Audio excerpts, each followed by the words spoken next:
Welcome to another last call. Instead of a top 5, we're going to do a top 6 this week of top 6 Christopher Nolan films with no honorable mentions. Go from 6, 6, 5, 4, and then 3, 2, and then 1. And we'll start with you, Jeremiah. What is your 6, 5, 4? And before we start, sorry, I have a shrewd suspicion that a lot of our, obviously they're going to overlap, but I think it's going to be the same for all 4 of us. So let's see how it goes. Jeremiah. It might be a little interesting. And listeners and people who are watching this review or this top 5 list or top 6 list, these just are personal opinions. Seriously, it's just an opinion. We can still have those. Yeah. All right, Jeremiah, take us through your 6, 5, 4. Number 6 comes in with Interstellar. I just think the score and the visuals is unbelievable with that movie. It's not one of those movies I want to watch a lot, but it's usually like, when I get into it, and it's my number 6. Number 5, this is going to actually make a lot of people upset, but you know what? Eat shit. Tenet. This is going to be Christopher Nolan's Blade Runner movie in 20 years. I promise you that. I guarantee you that. And a lot of people are actually finally coming around to see the greatness of this movie. So that's number 5. Number 4, we actually reviewed this on the podcast, The Prestige. Now, Prestige is probably one of my favorite deep cuts of Christopher Nolan. Doesn't get the recognition it deserves. Best movies that he's done. And I think that if you are a Christopher Nolan fan, you should go ahead and actually look into that more. So that is my number 6, 5, and 4 right there. All right. Eddie, why don't you take us through your 6, 5, 4? My number 6 movie, The Batman Begins. He reinvented Batman in my eyes. All of a sudden, Batman, it was very, very cool. I know Katie Holmes was in that movie. It was such a cool aspect of, Christian Bale.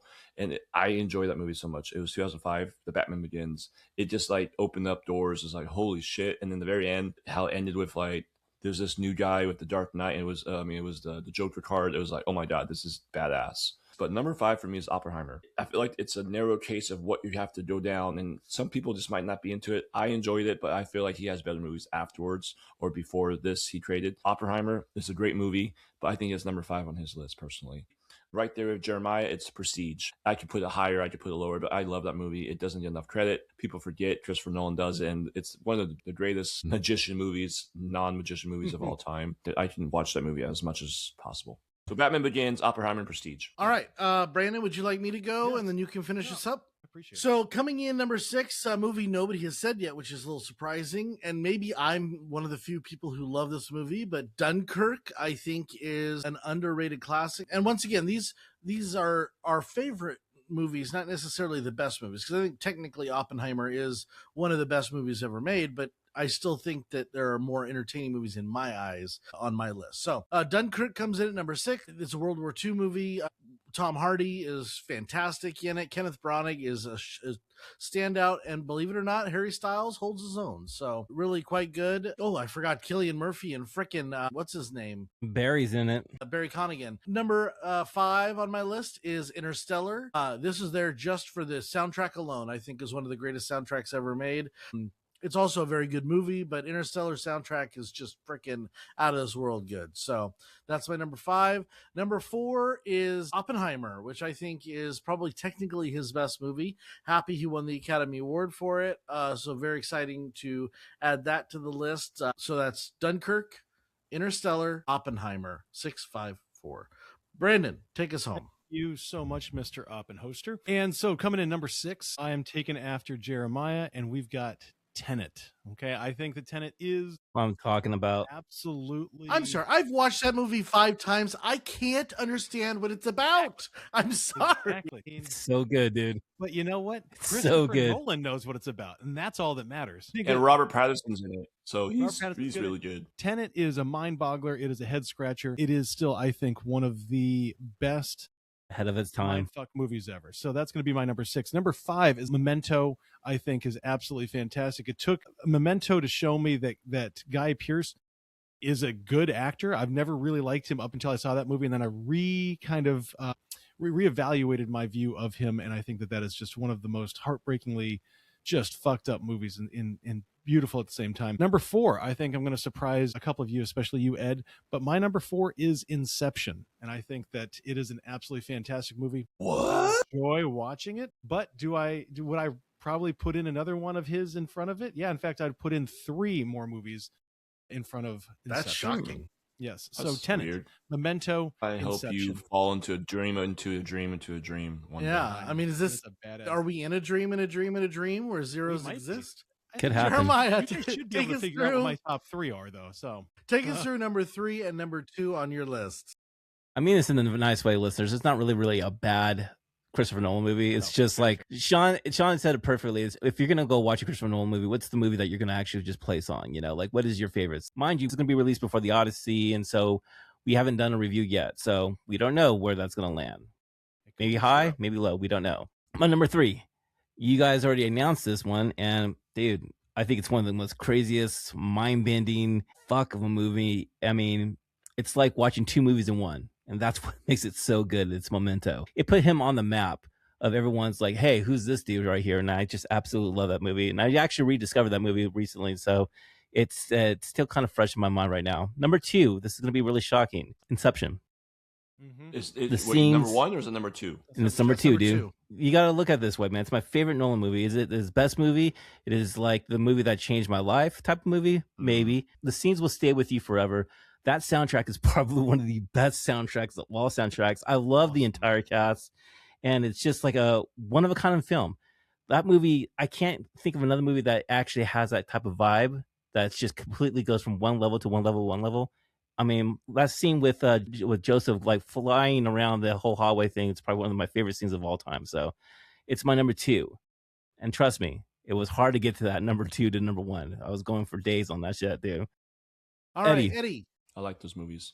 We're actually very close in that category. My number 3, I personally has been a fan favorite of it for a very long time. I think the score is amazing, and I know you guys don't appreciate it as much as I do, but it's okay. You guys still give it love, and you probably could guess what it is. It's Interstellar. I love this movie so much. Keep watching it. It just makes me just question about how we just possibly don't know anything what we truly know. And I really enjoy that. The soundtrack itself, it's funny to say that, right? It's just like, but overall, it's just like, it makes you question everything in that movie. My number 2 movie, very close with what Jeremiah just said, it's Inception. I feel like Christopher Nolan stepped into a different realm with this movie. As like, who created this movie? And then to be able to see that Joseph Gordon-Levitt scene of how it was So cool. Yeah, it was just like, And Leo Leo in a looked- room. Didn't Leo, Leo look great too? Like Leo. how did looked- he not win?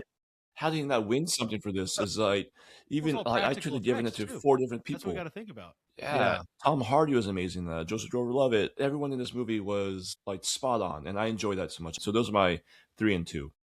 All right. It is Interstellar and Inception. All right. I guess that's me. So number 4, right? No, number 3. I think you should be number 3 and 2. I'm sorry, I'm stupid. Number 3 on my list is something that nobody has said yet, which I think that they're all waiting for number 1. Dark Knight, I think, is his third best movie. I enjoyed The Dark Knight so much. I think it's one of the best superhero movies ever made. It's a great movie, great score, great acting, great everything. And that's my number 3. Number 2 has been said, and it's The Prestige. I think The Prestige is vastly underrated. One of Hugh Jackman's best movies as well. That's a good point right there. It's a really quite good. And I love Scarlett Jo. Is Scarlett Jo in there? Yeah, Scarlett Jo. Yes, she is. Hanson's the girl. Yeah, that's right. Yeah. I always mix that up with The Illusionist with Jessica Biel. I always get those two confused a little bit. I understand that. So there's my number 3, and there's my Maybe. number 2. Brandon, All right. so Sean. take us through Good yours. job, Sean. I like that. I'm going my 3, and honestly, I say The Dark Knight. It is also The Dark Knight. I think that it is great. Jer, I know that you are going to correct this ship in just a minute, but I can tell you right now that I think Dark Knight is fantastic. It is fantastic for Heath Ledger, and honestly, if you just want to lose yourself in a performance, then there you go. I think that it's fantastic. The action is great. The story is great. The moral quandaries are great, and I think it definitely deserves to be in its spot at number 3. My number 2 is a movie that you guys have talked about. In fact, I think all of you guys have talked about it. I was knocked off my socks, and that is Oppenheimer. I think that Oppenheimer just absolutely walloped me. It took me to a place I didn't want to go, but at the same time, I felt like I needed to go there. And I think that is the mark of a good director and great filmmaker, to show us the parts of life that aren't the exciting and fun, but are the necessary. And so that's my number 2 is It was sort Oppenheimer. of unexpectedly spectacular, right? Wasn't Yeah. it just unexpectedly spectacular? Like I went in there kind of going, wow. You know, that last, Sorry. the last scene and the last shot when you have the voiceover going and you've got him up there in the space and basically seeing the explosions from space, the hypothetical in his mind. Honestly, that's one of those images that for me sticks with me on a cinematic level, but also just kind of on a life level. So fantastic movie. Not a fun one, but at the same time, I'll put it in just to marvel at the filmmaking. Jer is up now. You can take us through 6 to 2 and then give us your number 1. Sounds amazing. Sounds wonderful. So my countdown for Christopher Nolan films, number 6 is Interstellar. Number 5, The Unappreciated, Tenet. Number 4, The Prestige. Number 3, Memento. Number 2, this was a hard one, Inception. And my number 1 movie, it's almost been 20 years since it's released, dude. And it's still the best comic book movie ever made. It's the movie that placed Nolan in the Mount Rushmore of like talks of like the greatest director that's actually of our generation, and that's The Dark Knight. Changed things how we see comic book movies. And that last shot of the Batman defeated, loses in a lot of ways. And that last shot of him being the Dark Knight, carrying the weight of Gotham City, dude, it is so fucking unbelievable, man. I think it's Christopher Nolan's like moment where he just became Christopher Nolan. That's just my opinion. So the number 1 movie, The Dark Knight. Eddie. I love it. My number 6, Batman Begins, 2005, Batman Begins. That's where the birth of Batman was reborn. Because he reinvented Batman, for my eyes. Number 5, Oppenheimer. Great movie. I just, like I said, and like somebody said, I think could have been Sean or Brandon. It's a very sad movie. I think it's a great movie. I think he's did better movies after this and before it. Personally, I don't think it's his best movie yet, or yet to come. I think Odyssey's on probably break different levels. I think Odyssey, I don't know. and that's what I don't know. that's what we said of Oppenheimer, and all of a sudden, we're like, oh shit, oh my god, we fucking You're were not like wrong. atomic bombs. I said that about Like, The Dark Knight. I said yeah. Heath Ledger was going to be terrible, so I have no credibility. Yes. No credibility. And number 6, Batman Begins. Number 5, Oppenheimer. Number 4, The Prestige. I love it. I love Scarlett Johansson. Okay. Yeah, number 3 is Interstellar. Interstellar is one of my favorite Christopher Nolan movies. And then 2 was Inception with Leo and Joseph Gordon-Levitt. Yeah. Jeremiah, I always thought you had like Joseph Gordon-Levitt vibes growing up. I don't know why. I just felt like you guys were like the same wavelength with style. He's much cooler than me, so thanks, dude. I felt the same vibe with you with 10 Things I Hate About You, and you were that style. I kind of lost myself. It's okay. My number 1 movie, guys, and I'm going to say this. I was like, you don't get Oppenheimer, you don't get Interstellar, you don't get Inception without this movie first. This made Christopher Nolan in my eyes. And it's The Dark Knight. It's The Dark Knight. It's Joker. You know, like he was able to pull out characters in this movie that was just amazing. So it's Fantastic. The Dark Knight. That's my number 1. I just hate Brandon and Sean because I just see them laughing, and this might be my final episode for tonight because I don't like working that way. No, I mean we had kind of talked about being very short, and you just kind of went over your whole list with sentences. Running with it was like you guys all do that. That's bullshit. Listen to what you guys say. I'm sorry, Ed. My number 6 is Dunkirk. Number 5, Interstellar. Number 4, Oppenheimer. Number 3, The Dark Knight. Number 2, Prestige. And my number 1, we all have talked about. And really, there isn't a bad movie, like Jeremiah said. There isn't a bad movie on this list. And I would say this is my personal favorite.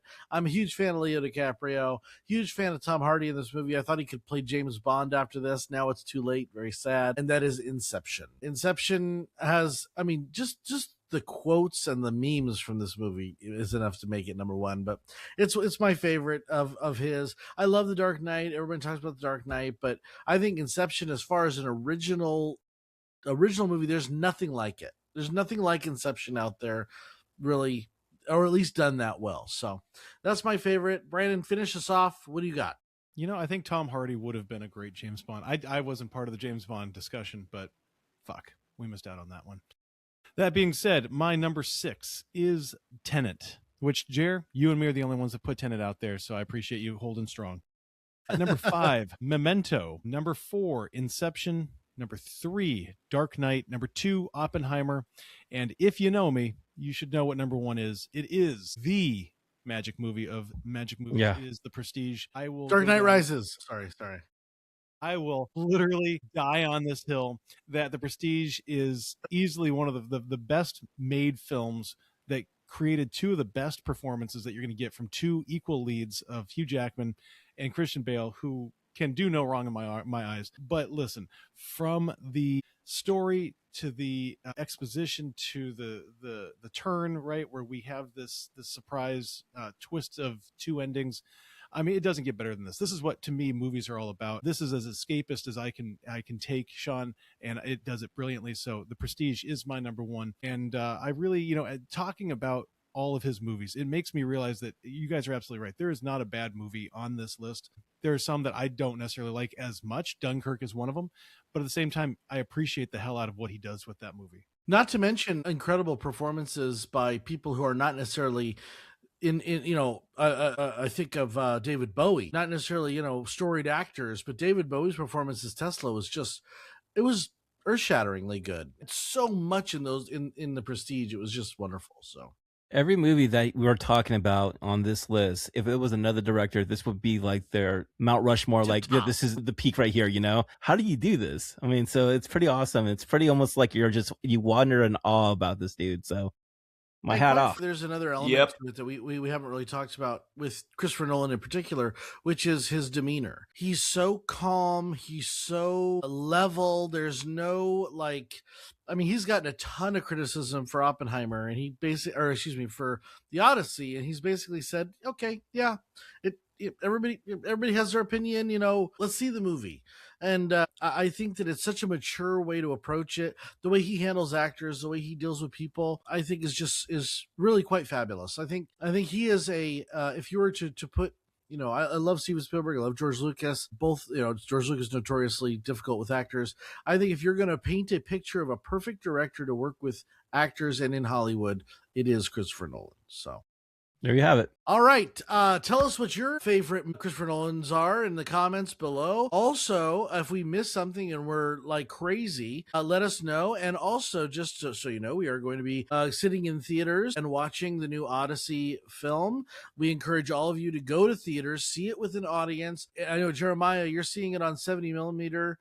Mm-hmm. This is the first movie ever shot. Fucking bananas, dude. But yeah, it's crazy. And they created a rig.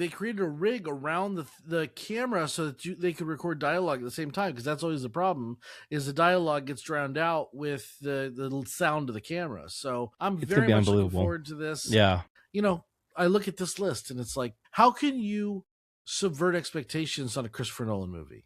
Like, how can you say that it's going to be bad when you have 12 movies that are better than most people's too? Serious. All I know is we spend a lot of money on trying to get Matt Damon home. Like every movie, I feel like we always should get Matt Damon home. Just get this motherfucker home, dude.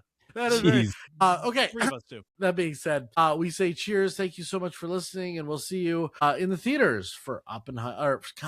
For the Odyssey. I apologize for the Odyssey. Cheers, gentlemen. Cheers, yo. Remember, you don't have to go home, but you cannot stay here because get yourself a fucking Uber, yo. Peace out.